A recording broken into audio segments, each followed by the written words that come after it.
Hello there, and today we're going to talk about breaking the chains of our generational, not just habits, but our patterns. And how do we overcome that? How do we stop the mistakes that we've made from being propagated forward? So, the big question is this: how are successful professionals like us going to keep increasing our business success and yet still have a full, balanced, and vibrant life that we absolutely love? That is the question, and this podcast will give you the answers. I'm Dan Gentry, and welcome to Third Power Life Podcast. So I was listening to a podcast this morning by Russell Brunson, and he was talking about breaking the chains. And it really got me thinking. I know that a few episodes back I did this whole thing on generational habits, but it dawned on me that it's really more than that. And it was funny. He was telling this story about how being on a cruise and seeing this family, and where they've got two boys that are kind of fighting each other and punching each other, which if you have children, I know is a stretch. My kids do it all the time, just bothering each other all the time. And the father finally getting upset, turning around and hitting one of the little boys, saying, "Stop hitting your brother." Right? And I've done that. Probably this week I've done that, right? Where we do something that's just like, that's I'm smacking them, telling them don't smack your brother, and it's like that or yell at them, don't yell at your it's crazy. I mean, we all do it, but the thing was that was the pattern that they learned from their parents, and they learned from their parents, right? And there's this chain of habits and activities that go from generation to generation. And I've seen it in my own life. There are things that I do, especially around money and business and all of that I can trace back to my parents and grandparents and so forth. And it's interesting how my core mission, if you've listened to me any time at all, it's all about the cats in the cradle, the song "The Cat's in the Cradle," right? And it's about, I don't want that song to be a song about anybody. I just want it to be a song, and that's it. Because I've been that little boy, wanting his dad to come home and play. Come on, Dad, come on, let's play, right? And much to my shame, I was also the father that I was working so much that, I didn't have time for my kids. So I'd been on both sides of that song, and I don't want that to be a pattern that my children repeat, right? So I want to break that chain. I want to interrupt that pattern.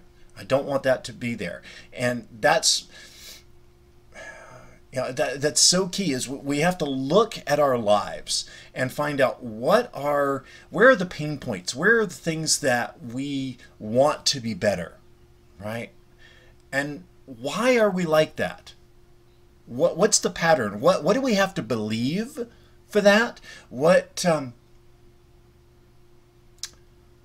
set us in that motion, right? Because we all do things for a reason, right? And it's the way that we've grown up. It's the way that we've learned to cope. It's the way that the strategies that we've developed to get us to where we are. And, and that's fine, but I'm a firm believer, independent investigation of truth. You've got to get out there and find out, why are you doing what you're doing, right? Don't just do it because that's the way it's always been done. That's a recipe for for disaster. Now, there's some times where the way that it's always been done, it's for a reason, and it's good, and that's wonderful. I'm not saying buck the system just to buck the system, okay? But if there are pain points that you have, you need to look at that. I look at my own life in discipline and in health and in all of these things, and there are some patterns that are fantastic that I learned. I learned from my grandmother growing up.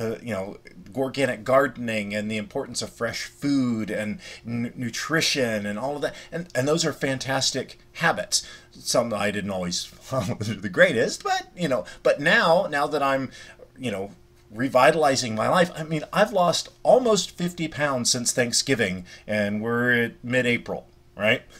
That's pretty cool. And I'm feeling better, but it's remembering those things and bringing those habits back.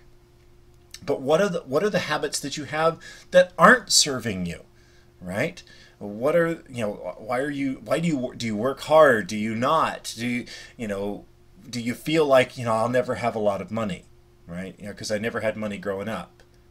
Well, that's a belief pattern. There are plenty of people out there that are making tons of money that came up in a poor environment, and there are people that came up in a wealthy environment that are not making much money, if you know what I mean. So look at the patterns that you have and why you believe what you believe, and let's look at those. And find a way to break that pattern. I remember there's one pattern that my parents and my grandparents had that I do not. That's smoking, right? Now, why not? My aunts and uncles and everybody around me smoked as I was growing up, except my grandmother. Right? Now, my grandmother had a fantastic method for pattern interruption in this particular case. Right? Now, the first off was on any cleanup day out at the river or on the farm or anywhere else, it was the kids' job to go around and pick up all the cigarette butts. No, and nobody wanted that job, right? But that's what happens when you smoke. I mean, she used to pound it into us. You don't want to start. You don't want to smoke. All of this, right? But that was part of it, was to make us not want to do it.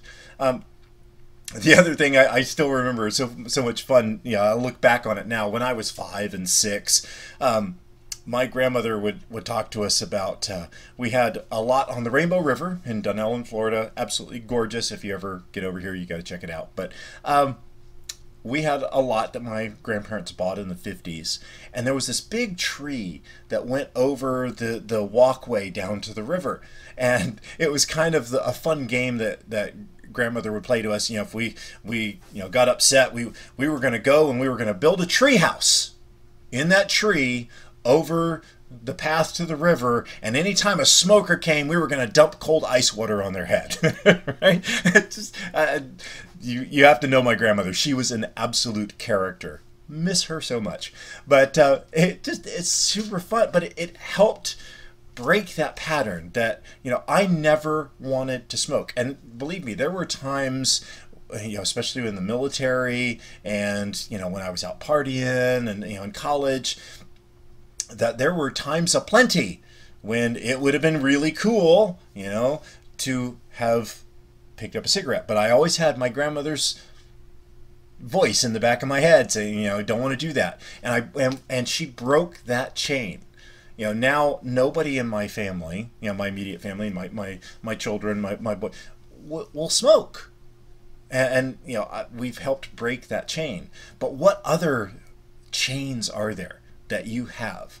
We look at our eating patterns. So many times we'll see, you'll see a family where everybody's overweight, right? And it's a pattern that they've learned. I was there, right? I was 293, okay?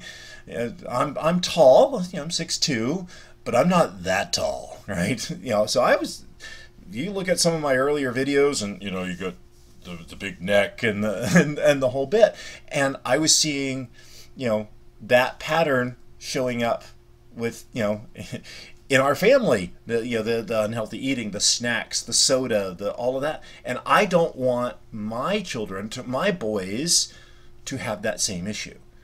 So I'm in the process of breaking that chain and breaking that pattern.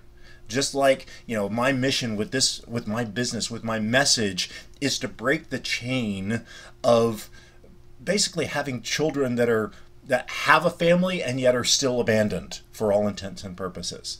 If you're not there for their sporting events, for their school activities, for them when they come home, if you're not, spending time reading with them and participating in their life and letting them participate in your life, we're missing out. And you don't want to perpetuate that. We don't want that going forward. We really don't. We can, and I don't want this to come across like coddling your kids. No, I mean kids have to be exposed to hardship and difficulty, but in a safe way, right? We can't let our own issues and our own difficulties be perpetuated onto our children. Keep the good stuff, right? And find the stuff that's holding you back, the stuff that's not serving you, and let's find a way to break those chains and break it together with your family, right? So I guess what I'm asking you to do is take a good long look at your life. Find out where are the pain points, where are the difficulties that you have, and what are the patterns that have brought you to there, and how can you save your children and your family from following in those same footsteps. Let's choose a pathway that we want them to follow. There are habits in my life that I don't want anybody to do, and especially my children, right? I want them to be successful, to be happy. They're going to make their own mistakes, right? I don't need them making my mistakes too. I don't wish that pain on anybody.